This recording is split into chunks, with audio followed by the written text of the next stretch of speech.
नमस्कार, मैं तुषार कपूर और आप देख रहे हैं सच की रेखा। तो आइए बात करते हैं आज के मुख्य समाचारों की। देश भर की तमाम बड़ी खबरों पर नजर डालते हैं जिन्हें गोदी मीडिया कभी दिखाने की कोशिश नहीं करती है, इसलिए खबरों को अंत तक जरूर देखें। ये मत पूछिए देश में क्या हो रहा है, ये पूछिए कि क्या गोदी मीडिया ने आपको बताया कि क्या नहीं हो रहा है।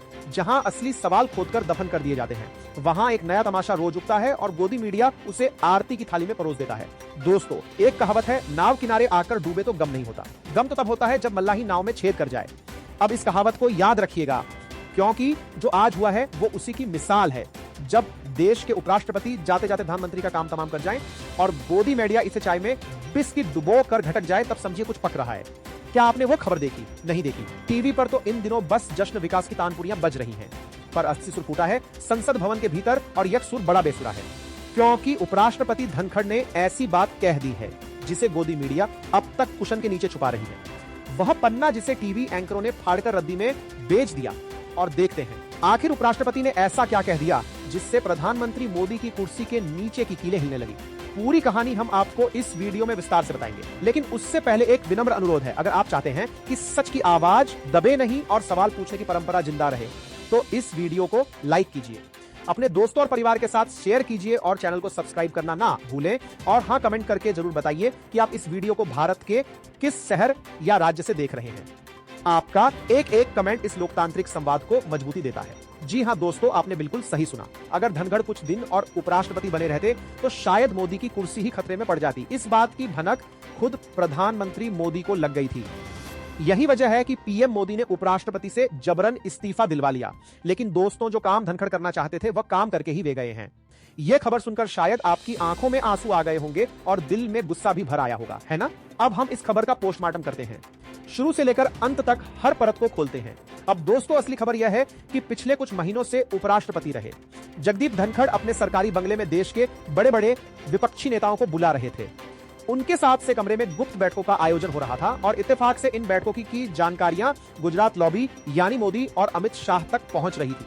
धनखड़ जो भी रणनीति बना रहे थे वो सब गुजरात लॉबी की नजर में आ गया। और आज एक वरिष्ठ पत्रकार जो वर्षों से बीजेपी को कवर करते आ रहे हैं, उन्होंने एक बड़ा खुलासा किया।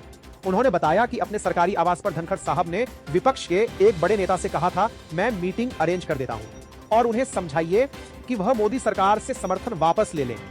अब यह बात मैं नहीं कह रहा हूं, यह बात आज तक के वरिष्ठ और वर्षों से बीजेपी को कवर करने वाले पत्रकार हिमांशु मिश्रा कह रहे हैं। जरा ध्यान से सुनिए, आप उनको खुद सुन लीजिए। उन्होंने कहा, आप किसी को कहिए कि चंद्रबाबू नायडू से जाकर बात कर लेता हूं। आप जाइए, उनसे मिलिए और समझाइए कि वह समर्थन वापस ले ले।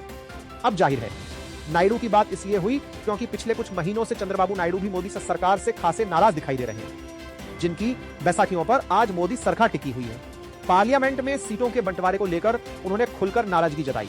बिहार में जो वोटर लिस्ट को लेकर गड़बड़ी हुई, उस पर तो वे सीधे चुनाव आयोग को चिट्ठी लिख बैठे। मोदी सरकार की पूरी योजना को ही उन्होंने गलत ठहरा दिया। जाहिर है मिस्टर नायडू कोई साधारण नेता नहीं है, वह राजनीति के मंजे हुए खिलाड़ी हैं और उन्हें भी अब समझ में आ रहा है कि मोदी जी का जो जादू था, जो लोकप्रियता थी, उसका ग्राफ अब तेजी से नीचे गिर रहा है। लेकिन इसका मतलब यह बिल्कुल नहीं कि चंद्रबाबू नायडू अभी समर्थन वापस लेने जा रहे हैं। अब सवाल यह है कि नायडू आगे क्या करेंगे। धनखड़ के बंगले का मिजाज अचानक बदल गया है। जहां पहले संघ की गूंज सुनाई देती थी, अब वहां विपक्ष की खामोश साजिशें बुनी जा रही थी। 15 जुलाई को मल्लिकार्जुन खड़गे का रेड कारपेट वेलकम कोई सामान्य शिष्टाचार नहीं था, वह एक संकेत था, वह एक चुपचाप बगावत थी। और फिर 20 जुलाई को अरविंद केजरीवाल, वही शख्स जिससे प्रधानमंत्री मोदी की निजी रंजिश जग जाहिर है, वो भी धनखड़ के यहां लंबी बैठक करता है। बंद दरवाजे, बाहर कैमरे, अंदर बातें। क्या यह सब मोदी और शाह को रास आया? बिल्कुल नहीं यार। जहां उन्होंने कांग्रेस के मुखरी सुखविंदर सिंह सुक्खू से मुलाकात की, फिर कर्नाटक में डी डॉट के शिव कुमार से लंबी बातचीत हुई, उसके बाद पुडुचेरी में नारायण स्वामी, फिर जयराम रमेश जो राहुल गांधी के आंख और कान माने जाते हैं। इन तमाम मुलाकातों ने यह साफ कर दिया कि अगर कोई सोचता है कि धनखड़ सिर्फ शिष्टाचार निभा रहे थे तो वह मासूमियत की हद है। यह एक सोची समझी विपक्षी लामबंदी थी, और वह भी एक ऐसे शख्स के जरिए जो देश का उपराष्ट्रपति हो। और यही बात मोदी को खटक गई। अंबेडकर जयंती के मौके पर जब मोदी और धनखड़ आखिरी बार एक ही मंच पर दिखे, तो उनकी बॉडी लैंग्वेज चीख चीख कर कह रही थी कि अब यह रिश्ता सिर्फ नाम मात्र का बचा है। मोदी इधर देख रहे थे, धनखड़ उधर, और फिर जो हुआ वह सब कुछ एक पूरी संगीत तरह से तयशुदा स्क्रिप्ट जैसा लगा।